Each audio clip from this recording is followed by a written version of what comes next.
वैसे तो दान बहु प्रकार के होते हैं, लेकिन भविष्य पुराण में 3 दान सर्वश्रेष्ठ बताए गए हैं।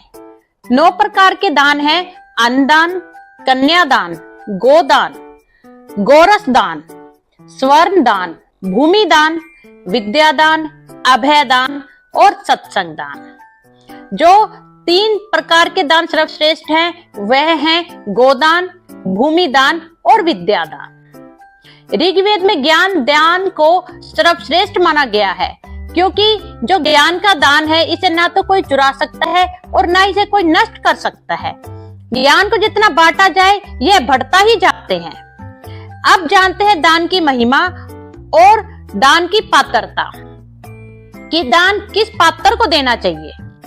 जो सदाचारी हो, संयमी हो, ईश्वरीय कार्य के प्रति समर्पित रहता हो, जो विनम्र हो, जो ईमानदार हो, जो परोपकारी हो, अनाथ की सेवा और उनके कल्याण अर्थ काम करता हो, माता की सेवा में संलग्न हो, पिता की सेवा में संलग्न हो, गुरु की सेवा में संलग्न हो। कौन सा दान सर्वश्रेष्ठ है और महादान है? चलिए इस सुंदर से कथा के द्वारा जानते हैं। यह बहुत ही सुंदर भगवान बुद्ध की कथा है। बुद्ध भगवान क्या कहते हैं कि दान की बड़ाई वस्तुगत नहीं, ऐसी कोई वस्तु नहीं जिसका दान करने से बड़ा दान कहा जाए। आपने क्या दान दिया यह महत्व की बात नहीं, किसे दिया, कब दिया, यह भी महत्व की बात नहीं। महत्व है उससे भी ज्यादा आपने किस भाव से दान दिया। इसके फलस्वरूप जिस भाव से जो दाती है, जो दान देता है, उसके भाव से ही हम जान पाते हैं कि उसने दान महादान दिया है कि उसका दान निम्न कोटि का है। भगवान बुद्ध विहार करने वाले थे। वह एक बार राजा बिंबिसार के नगर में आए। वहां पर बहुत से बड़े बड़े सेठों ने उन्हें बहुत से भेंट देने के लिए भगवान बुद्ध के पास पधारे। एक से बढ़कर एक सजाई गई, गिफ्ट पैक की गई भेंट भगवान बुद्ध कतारबंद जनता से और सेठों से लेके अपने पास स्वीकार करते जा रहे थे। इतने में ही एक बूढ़ी गरीब स्त्री आई और कहने लगी, हे बुद्धदेव, मैं निर्धन हूँ, पेड़ से गिरा आम मिला जो खा रही थी। तब आपके विहार की बात सुनी तो दर्शन को दौड़ी चली आई। भेंट देने को मेरे पास कुछ नहीं सिवाय इस आधे खाए हुए आम के।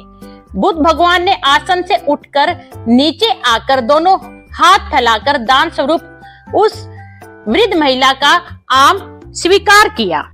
इतने में राजा बिंबिसार ने बहुत ही चकित होकर पूछा, हे बुद्धदेव, कई बहुमूल्य और अनुपम चीजें दी गई हैं जिसे आपने मात्र हाथ हिलाकर स्वीकार किया है, लेकिन इस बुढ़िया के झूठे आम में ऐसी क्या बात है जिसे आप स्वयं आसन से उठकर नीचे तक गए हैं और अपने हाथों से स्वीकार किया है?